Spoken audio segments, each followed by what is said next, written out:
Hey, this is Bill from Calderwood Percussion with another weekly shop update. So, it's been a busy week here at the shop. Most of what we're working on is not in a state where I can really show it right now, but I do have a few things I can show. So, first of all, these are 3 new 16-inch, going to be rope tension field drums. These are both 16 by 16. I just finished making and installing the re-rings for these, so now these are going to be prepped for finish. This is 18 by 16, and I don't know why. I just started spraying a purple Duco finish on this. Yeah, I don't know. Maybe I was channeling my daughter Juliet because she is like all purple all the time. I don't know, but I just looked at that drum and said, I want a purple fade.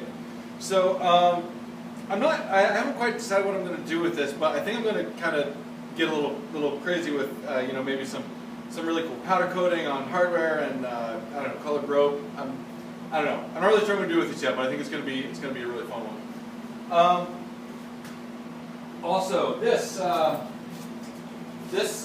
3-note chime rack. We made this a while ago for when my orchestra Cambridge Symphony was doing West Side Story, because that only calls for 3 notes in the chime part. And so I brought that with me and had it set up at the booth at PASIC.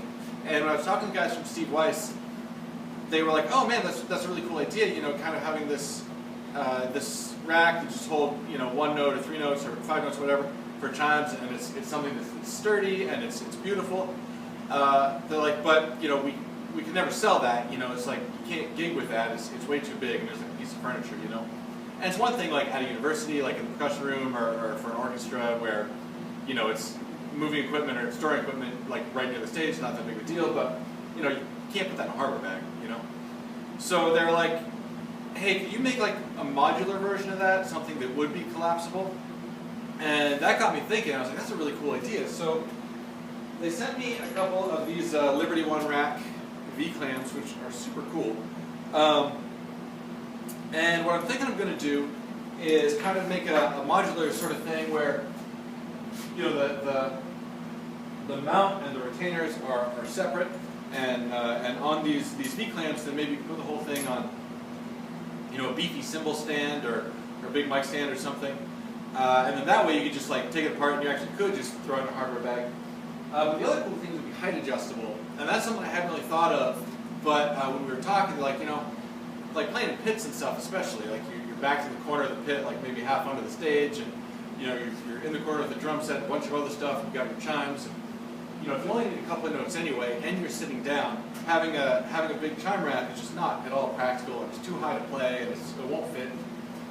So something that's small and modular and height adjustable that you can mount on hardware you already have, I think is an awesome idea. So I'm still designing it. I'm not exactly sure how it's going to work, but I've got some pictures in my head that it's really cool. So you can look out for that in future videos. And the last thing I want to talk about is a shop upgrade that I'm super excited about. It's pretty nerdy, but come with me on this. So Bill Sr. bought this welder like 25 years ago, and I mean, we've had this thing forever. It's always been set up for a flux core wire with no gas, and I am not great with flux core welding. My welds don't break, but they don't look pretty, and I've always been really frustrated trying to do it. And we made that Tomorrow glockenspiel frame, which the video for that is finished editing. I'm just kind of working out some music stuff with it, but yeah, hopefully that'll get published this week. But anyway, so when I was working on that, I welded that frame, and I was so frustrated with trying to make the welds look nice, and I was just like, let's just pull the trigger, let's get a gas conversion kit for this welder.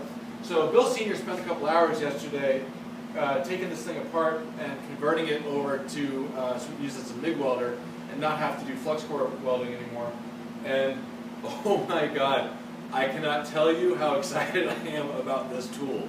Like, I haven't had access to a MIG welder in a long time, and he got it put back together. We were testing it out, and I was just welding some scrap steel, and I just started laughing. Like, it just made me so happy to be able to do a strong, beautiful weld again, which I haven't felt like I could do in a long time. So I know that's really nerdy, but I'm really excited about this tool. So I'm looking for every excuse I can find to do metal work right now. So I don't know, maybe you can look forward to some new hardware designs or something from us in the future, just because I'm trying to weld everything I can. Anyway, yeah, so I am possibly unreasonably excited about this, but if you're a welder, maybe you can understand where I'm coming from there. But anyway, I get to work, but thank you for watching, and I'll catch you next time.